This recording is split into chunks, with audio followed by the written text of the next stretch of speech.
Hey, good morning, Fast Five Friday. This is the Thursday morning video edition. I wanted to get back to those of you who have contacted the office. You're concerned after the tornado in Jefferson City last night. Thank you for your concern. We are okay. I'm happy to report that Estelle and Julie and myself, our homes and families are fine. Mike is teaching classes in Poplar Bluff, so he's far away from this and he's out of harm's way. The office is in good shape, had no damage here. The only damage to report really is I was driving in northern Arkansas on Tuesday morning when that line of storms went through, and the straight winds took a whole line of orange construction barrels and threw them at me. We've got a little bit of orange scuff mark to the white Tahoe, but the Tahoe won, the barrels lost, and that's the only damage that we can report from this line of storms. So we are okay, and thank you so much for your concern. Those who have contacted us, we're in good shape. I will let you know, thank you too to the membership. You've provided a nice office here for us. We've made that available. Some of our friends on the East End where the tornado hit, those associations have either been destroyed or significantly damaged or made inaccessible.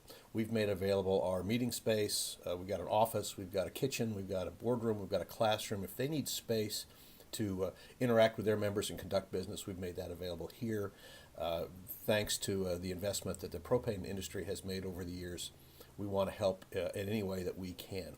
That gets me to item number 2 on this Fast 5 Thursday.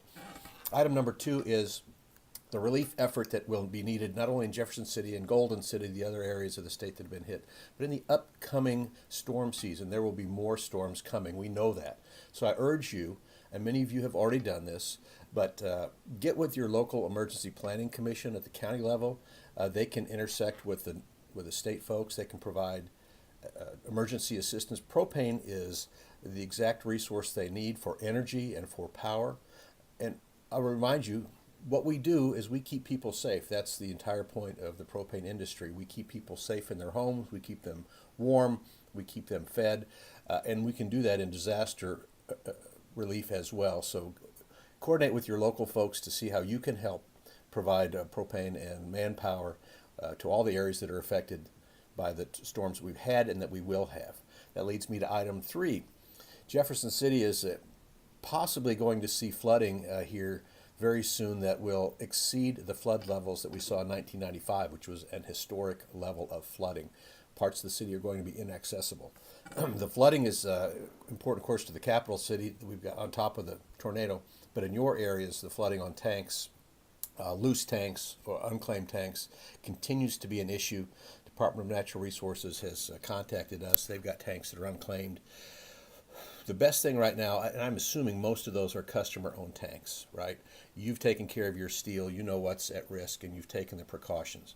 As soon as you can this spring and this summer, if you're serving a customer-owned a tank account and they've got a tank that needs to be nailed down somehow, not nailed down obviously, but secured and made where it won't float away or isn't subject to that kind of damage, please take the time to do that. Customers are not, we know, are not likely to take those precautions. And if you've assumed that account, you can certainly help the industry and your customers by doing what you can to secure those tanks. Also, get with your local emergency planning commission for tanks in your area that may be orphaned or are in harm's way across a road right now. Flooding is a real problem, as you know. So flooding and the tornadoes, any kind of intersection with your local emergency folks would be more than helpful. The fourth thing I'll talk about quickly, the Mid-States Propane Expo. It's coming up June 10th through the 13th. The Royals game is sold out. We may be oversold on that, I'm not sure.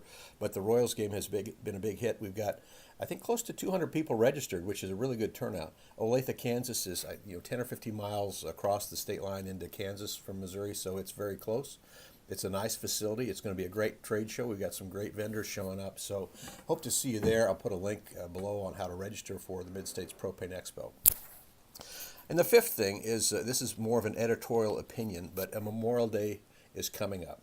I'm tempted to say have a good weekend like everybody else in the world, but I know that in the propane industry, where we are community-oriented, a very patriotic industry, it's too easy just to pass this off as a time to goof off.